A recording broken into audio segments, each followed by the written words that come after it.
It is 8:16, continuing coverage on the rising cost of gas. Over the weekend, diesel prices going up to $6 a gallon. That's according to AAA. If you need to fill up this morning, regular gas holding steady at around $5 around the Grand Rapids area, but up in Muskegon County, drivers are filling up for slightly less. Joining us live this morning is Dr. Liang Hu, an associate professor and the chair of the Department of Economics at Wayne State University this morning. Thank you so much for your time. We appreciate it for sure. I think it's important for people to understand why the gas prices are so high. So what's mainly driving the costs here, and are there any other factors increasing prices here? So we know that right now there is the dual blockade at the Strait of Hormuz, and crude oil price has skyrocketed because of that. And retail gas price, 60% actually is the crude oil. So when you see a huge price spike in crude oil, we are going to see it in retail gas prices. Well, explain how, the price of gas as well, when that goes up, how does that change consumer behavior? Because a lot of people, they have to drive to work, they have to fill up probably at the beginning of each week here. How does that factor into the people at home and their wallet and the behavior they have around other things that they buy? Well, so energy actually just fits in almost everything in our daily life.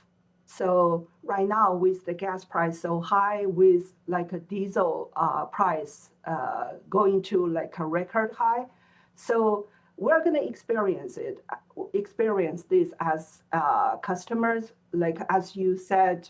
So when people fill up their cars, then fill up the gas tank in their cars, they pay more.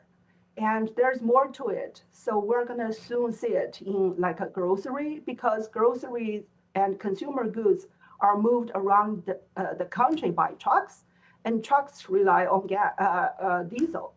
And we rely on deliveries. Deliveries rely on gas or diesel and other things as well. So basically, we're going to experience it. And I believe it's going to be especially important for Michiganders, because for Michiganders, only for less than 4% of registered vehicles are electric vehicles. So we are more vulnerable to this price hike in gas prices. Yeah. What about fears? I was reading a couple articles this morning talking about fears of a global recession because of the prices that we're seeing. In your expert opinion, do you think that's possible? Do you think we could see a global recession? And if so, what would that mean?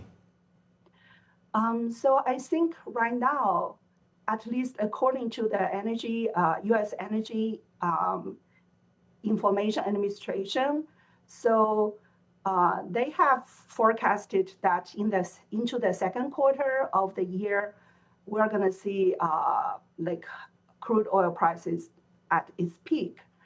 And I think at least most of the forecasts indicate that this situation will not last for too long.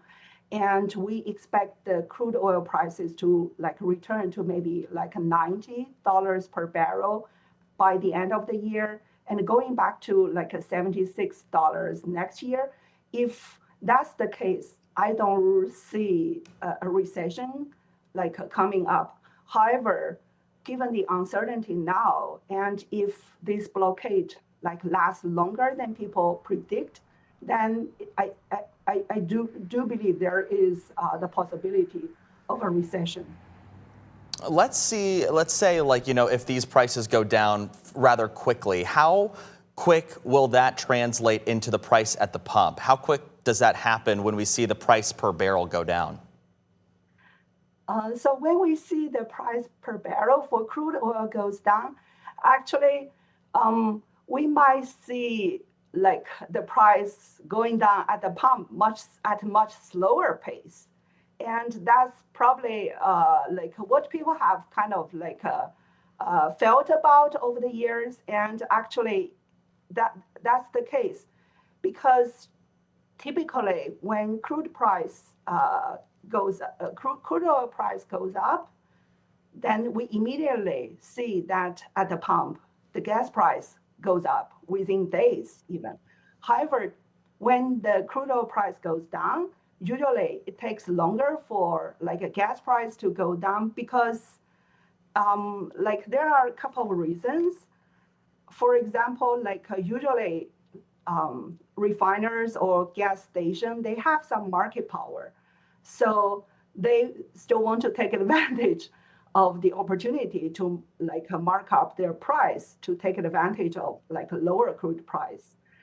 But also, I think like economists have found that actually refineries sometimes they use pricing to control their inventory so they could afford the next delivery. So they are typically cautious when they see a decrease in crude price.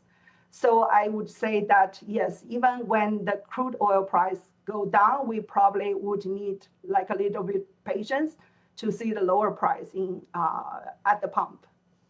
Yeah, well, I think there are a lot of questions right now. Is there anything that the government can do to help alleviate prices? Is there a tax or something that maybe governments at the federal level or state level can take away that would help alleviate things in the meantime? Or do you foresee, as an economist, that happening?